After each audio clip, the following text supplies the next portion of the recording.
Oi, gente, sejam todos bem-vindos ao meu canal e vamos continuar com a nossa leitura do livro A Ciência para Ficar Rico.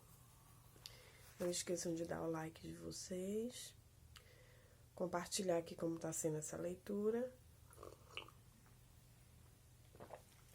e vamos aprender a ficar rico.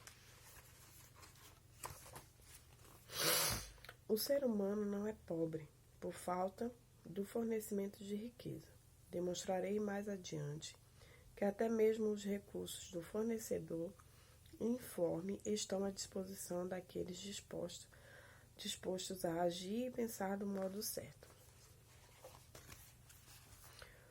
O primeiro princípio da ciência de ficar rico. O pensamento é a única força capaz de produzir riquezas tangíveis por meio da substância informe. A matéria da qual todas as coisas são feitas é uma substância pensante, e o pensamento da forma impresso nessa substância produz a forma. A substância original movimenta-se de acordo com seus pensamentos. Todas as formas e processos da natureza são expressões visíveis do pensamento da substância original. Quando a massa informe pensa numa forma, acaba tomando essa forma. Quando pensa em movimento, realiza esse movimento. Assim foram criadas todas as coisas. Vivemos no mundo de pensamento, parte de um universo de pensamento. A ideia de um universo em movimento alcançou a substância informe. A massa pensante movimenta-se de acordo com essa ideia. Tomou a forma de sistema de planetas e a mantém até agora. A substância pensante toma a forma do próprio pensamento e movimenta-se de acordo com ele. Então, que a gente vê aqui que a primeira forma de enriquecer é com nossos pensamentos.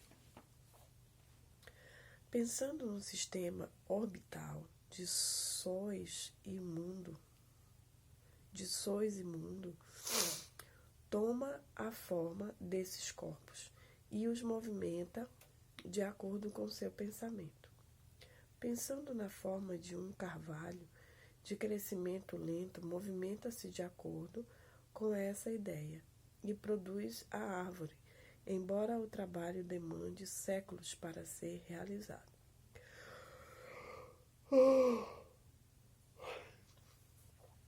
No processo de criação, a substância informe parece se mover de acordo com as linhas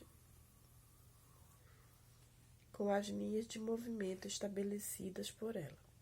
A ideia de um carvalho não tem como resultado a formação imediata de uma árvore adulta, mas ativa as forças que produzirão a árvore, juntamente com as linhas estabelecidas para o seu crescimento. Cada pensamento de forma no interior da substância pensante provoca a criação da forma, mas sempre, ou pelo menos de modo geral, seguindo as linhas de crescimento e de ação pré-estabelecidas. A ideia de uma casa de certo tipo, se fosse impressa na substância informe, poderia não ter como resultado a formação imediata da casa, mas canalizaria as energias criativas atuantes no comércio e nas profissões, no sentido de apressar as construções desse determinado tipo de casa. Se não existe nenhum canal que possa ser usado pela energia criativa, então a casa será formada diretamente da substância primitiva, sem esperar o processo lento dos mundos orgânicos e inorgânicos.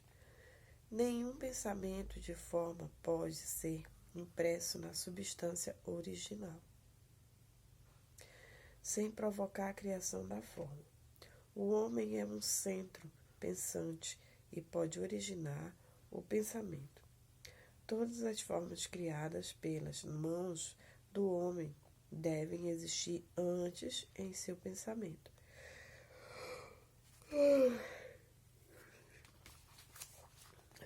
Ele não pode formar uma coisa na qual não tenha pensado antes. E até agora o homem tem limitado seus esforços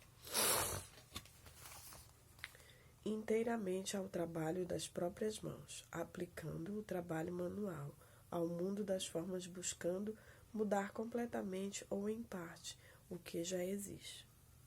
Ele nunca pensou em provocar a criação de novas formas, imprimindo seus pensamentos na substância informe. Quando o homem tem um pensamento, forma, retira material das formas da natureza e faz a imagem da forma que tem em sua mente. Até agora, o homem pouco tem se esforçado para cooperar com a inteligência informe, ou seja, trabalhar com o Pai. Jamais sonhou que pode fazer o que vê o Pai fazendo. O homem reforma e modifica as formas existentes por meio do trabalho manual, sem dar atenção à possibilidade de criar a partir da substância informe, bastando para isso comunicar a ela seus pensamentos. Pretendemos provar que podemos fazer isso, que qualquer pessoa pode fazer isso, e vamos mostrar como. Para começar a apresentar 3 premissas fundamentais, primeiro garantimos que existe uma massa informe, original, ou substância com a qual todas as coisas são feitas. Todos os elementos supostamente variados são apresentações diferentes de um único elemento. Todas as formas encontradas na natureza orgânica e inorgânica são formas distintas feitas do mesmo material, o material pensante. Um pensamento impresso nela produz a forma desse pensamento. O pensamento na substância pensante produz formas. O homem é um centro pensante, capaz de pensamentos original. Se puder comunicar seu pensamento à substância pensante original, pode provocar a criação ou a formação das coisas sobre as quais ele pensa. Em resumo,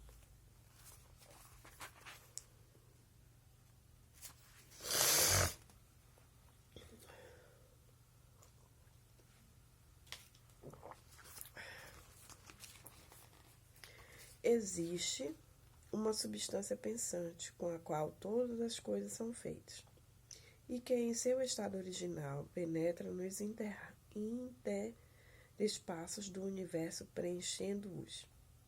Um pensamento nessa substância produz o que foi imaginado. O homem pode formar coisas em sua mente, e imprimindo esse pensamento na substância informe, pode fazer com que seja criado aquilo em que pensou. Talvez você pergunte-se: posso provar essas afirmações? E sem entrar em detalhe, respondo que sim, tanto pela lógica quanto pela experiência. Voltando ao raciocínio sobre o fenômeno da forma e do pensamento, cheguei a uma substância pensante, original, e raciocinando a partir dessa substância, cheguei ao poder que o homem tem de provocar a formação daquilo que ele pensou. Por experiência, o raciocínio também é verdadeiro, e esta é a minha prova mais consistente. Se alguém que lê este livro conseguir enriquecer fazendo o que ele manda, isso é uma prova de minha afirmação. Mas se todos os homens que obedecem às normas aqui descritas ficarem ricos, é uma prova positiva. Até aparecer alguém que seguiu as normas descritas e não enriqueceu. A teoria é verdadeira até que o processo venha a falhar. E este processo não falhará, pois todos aqueles que fizeram exatamente o que este livro manda ficarão ricos. Eu disse que as pessoas ficam ricas agindo de modo certo, E para conseguir isso, é preciso pensar de acordo. O modo pelo qual uma pessoa age é resultado direto do modo como ela pensa e respeita a respeito das coisas. Para fazer algo do modo que desejamos, temos que adquirir a habilidade de pensar do modo que queremos pensar. Este é o primeiro passo para ficar rico. Pensar o que queremos implica pensar a verdade, independente das aparências. Todo homem tem o poder natural e inerente de pensar o que quer, mas isso exige mais esforço do que ter pensamentos induzidos pelas aparências. Pensar de acordo com as aparências é fácil. Pensar a verdade, independente das aparências, é trabalhoso. É implicar maior esforço do que qualquer outro trabalho. De modo geral, as pessoas procuram evitar a todo custo o trabalho de manter um pensamento durante algum tempo. É o trabalho mais árduo do mundo, especialmente quando a verdade é contrária às aparências. Toda aparência no mundo visível tende a produzir uma forma correspondente na mente que a observa, e isso só pode ser evitado mantendo o pensamento na verdade. O exame da aparência de uma doença produz a forma da doença em nossa mente e, por fim, no corpo, a não ser que possamos manter o pensamento na verdade, que nos diz que não existe doença alguma, que é apenas uma aparência e que a verdade é a saúde. Examinar a aparência da pobreza produz a forma correspondente em nosso pensamento, a não ser que possamos manter o pensamento concentrado na verdade que nos diz que não existe pobreza, que é apenas uma aparência e que a verdade é a abundância. Pensar na saúde quando estamos cercados pelas aparências da doença, ou pensar em riqueza em meio às aparências da pobreza. Exige poder, mas quem adquire esse poder? Então a gente vai ficar por aqui. Muito obrigado pela presença de vocês. E amanhã a gente lê mais um pouco. E vamos descobrir como ficar rico. Eu estou nessa busca junto com vocês. Então, vamos que vamos.